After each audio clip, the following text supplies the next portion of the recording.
Olá pessoal, meu nome é Adriano. A data para a gente acertar as nossas contas com o Leão está se aproximando e a gente vai gravar um pequeno vídeo sobre Imposto de Renda 2009. Quais são as regras básicas para pagamento de imposto de renda para operações de bolsa? Quem efetivamente tem que pagar o imposto? Deve-se pagar imposto sobre aquelas transações, sobre aquelas operações que já foram finalizadas e onde as vendas incidam acima de R$ 20.000 por mês. Qual é a alíquota de imposto que se incide sobre essas operações? 15%.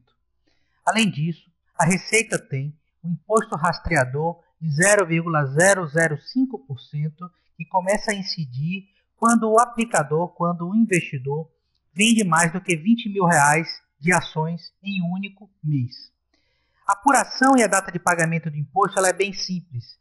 Você deve planilhar e acompanhar todas as operações que são realizadas em bolsa mês a mês. Assim, se você realizou operações no mês de novembro de 2008 e sobre o saldo de todas as operações você teve lucro, você deve recolher o imposto até o último dia útil do mês que se sucede. Ou seja, se você, por exemplo, teve um lucro de R$ 1.000 no mês de novembro, você tem até o último dia útil de dezembro para efetuar o pagamento. No caso específico, você deveria pagar um DARF de R$ 150.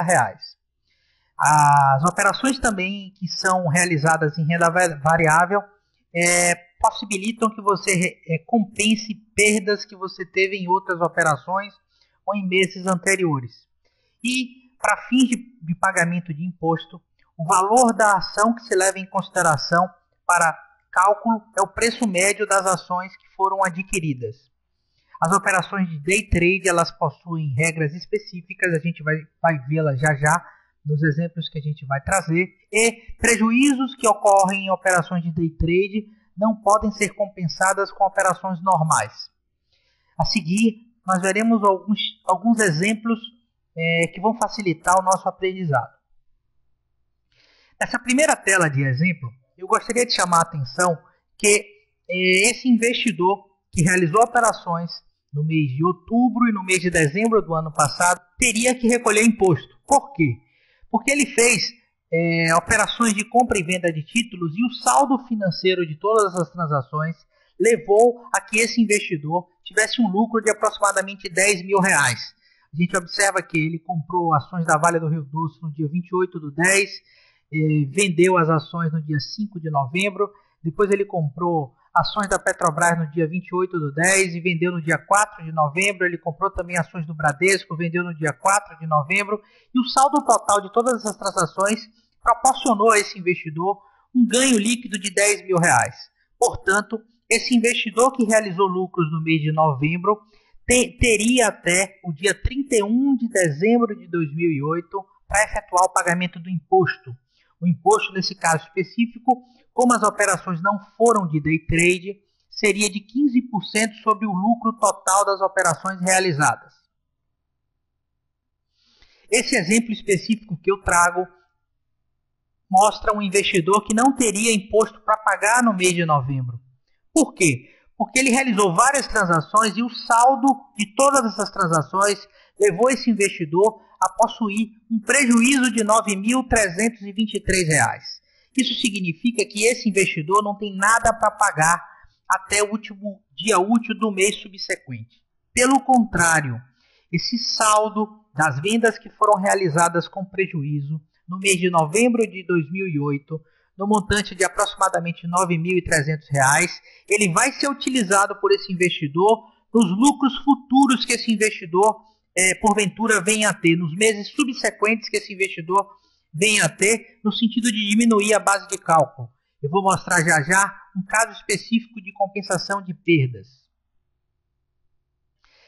Esse terceiro exemplo que eu trago é um exemplo muito interessante porque, apesar desse investidor ter tido um ganho no mês sobre as vendas realizadas de novembro de aproximadamente R$ 4.000, esse investidor ele não tem imposto para pagar, porque o total de vendas que foram realizadas no mês é inferior a R$ 20.000.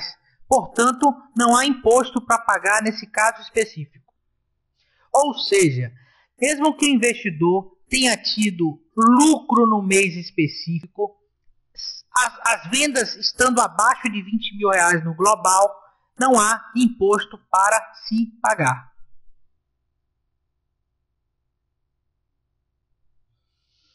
Operações também que não foram finalizadas não pagam imposto. No exemplo que eu trago aqui para vocês, a gente está vendo um investidor que comprou papéis, esses papéis valorizaram, só que ele não realizou as vendas. Se ele fosse realizar essas vendas hoje, ele teria um ganho de R$ 2.918 aproximadamente. Contudo, como ele não vendeu, ele não tem imposto para pagar, ok? Então, mesmo que você tenha ações que hoje custam mais do que o preço histórico de aquisição, se você não as vende, você não tem imposto para pagar. Esse exemplo aqui que eu trago é um exemplo de preço médio para fins de quantificação de imposto. Para a Receita, quando a gente vai pegar uma base de cálculo para pagar imposto, a gente deve sempre utilizar o preço médio de aquisição.